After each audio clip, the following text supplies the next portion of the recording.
Good morning, students. Today we are going to learn a poem from Unit 2, A Poison Tree by William Blake. William Blake, the poet, he is a well known romantic poet, was born on 28th November 1757. He is a British poet. The poem A Poison Tree is included in his famous work Songs of Experience and published in 1794. His other great works are Songs of Innocence, which was published in 1789. In the Songs of Innocence, he shows a kind of existence which is full of joy and harmony, whereas in Songs of Experience, there is a sense of gloom and mystery. Blake is now considered a seminal figure in the history of English poetry. He was born in London. He was boldly imaginative rebel in both his thought and his art. Some of his famous poems are The Lamb and the Tiger. Let us move on to the poem. I am angry with my friend. I told my wrath did end. I was angry with my foe. I told it not, my wrath did grow. The poet was angry with his friend. He told his friend about his wrath.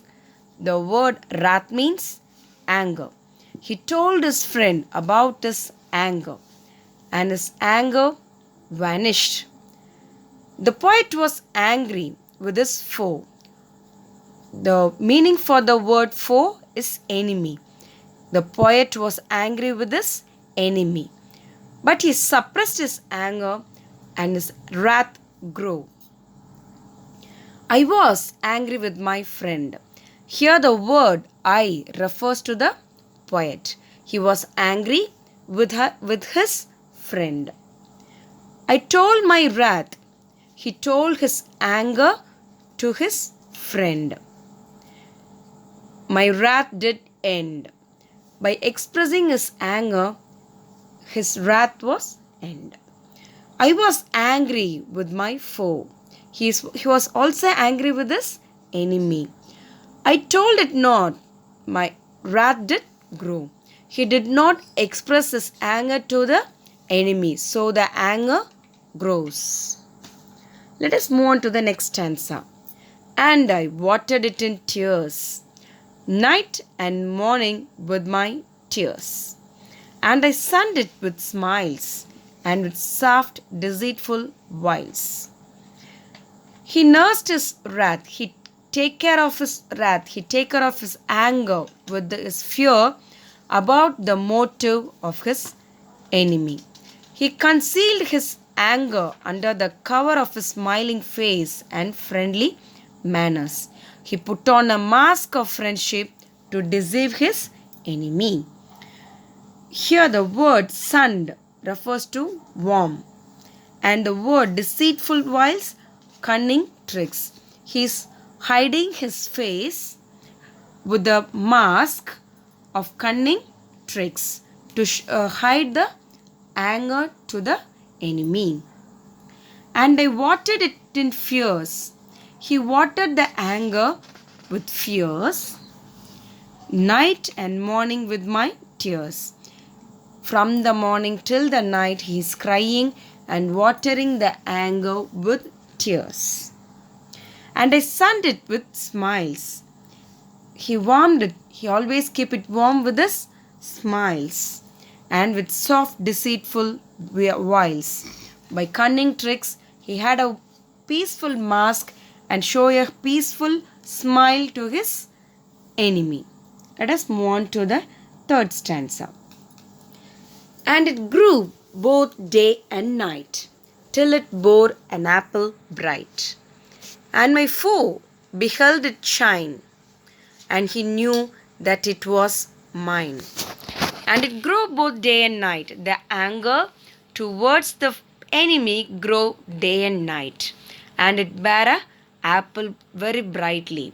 The anger yielded a apple, and my foe beheld it shine. His enemy saw it very pleasant and beautiful and bright fruit, and he knew that it was mine. His enemy know that fruit is none other than the poet. His suppressed anger is compared to a tree that grew continuously until it bore a beautiful apple.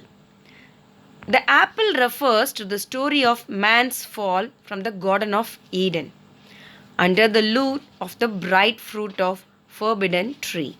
His foe, mesmerized by a shine of the apple, decides to rob the speaker of his prized possession. And it grew both day and night. And the word it refers to anger. It refers to anger. It grew both day and night.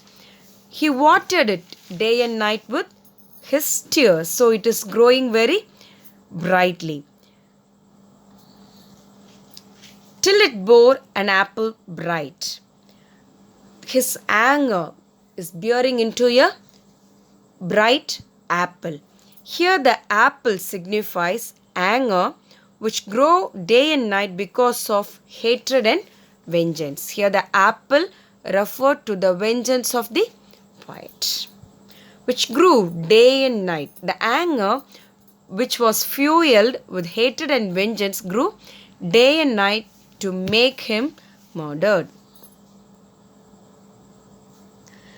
And my foe beheld it shine. His foe saw it saw the apple, it looks very bright and shine. And he knew that it was mine. His friend, the enemy, he knew that the fruit, the apple is the anger, the enmity, the vengeance is from the poet. He know everything clearly. And the last stanza, and into my golden stole, when the night has veiled the pole. In the morning glad I see my foe outstretched beneath the tree. The word stole refers to secretly, and into my garden secretly. The enemy entered into his garden very secretly. When the night has veiled the pole, veiled means covered. When the night had veiled the pole, in the morning glad I see. He saw his friend in the morning very gladly. My foe outstretched beneath the tree. Here, the word outstretched referred to he was dead. So the poet here used euphemism as a figure of speech here. My foe died under the tree. The word died referred as outstretched. At night, when darkness had covered the pole, his foe secretly entered his garden. In the morning, the speaker was very happy to find his foe lying dead beneath the tree. Thus, his foe fell prey to his own poisonous intention of robbing the speaker of his beautiful possession. And into my garden stole. The enemy is entering into the garden unknowingly during the night time. When the night had veiled the pole and the night covered the garden, the enemy entered into the garden. In the morning, glad I see. The poet was happy to see his friend who was outstretched beneath the tree, who was died under the tree. I hope that you have understand the poem. I sum up the poem again. Once the poet was angry with his friend, he expressed his anger and it ends. Then he began friendly, and when he grew angry with his foe, he did not inform him and allow his anger to grow. Day and night he watered it with tears, allowing it to grow. He faced his foe with false smiles and cunning tricks. The tree kept growing and yielded a bright apple, which the foe to eating it stealthily during the night. The next morning, the poet was happy to see his foe lying murdered under the tree. Thank you, students.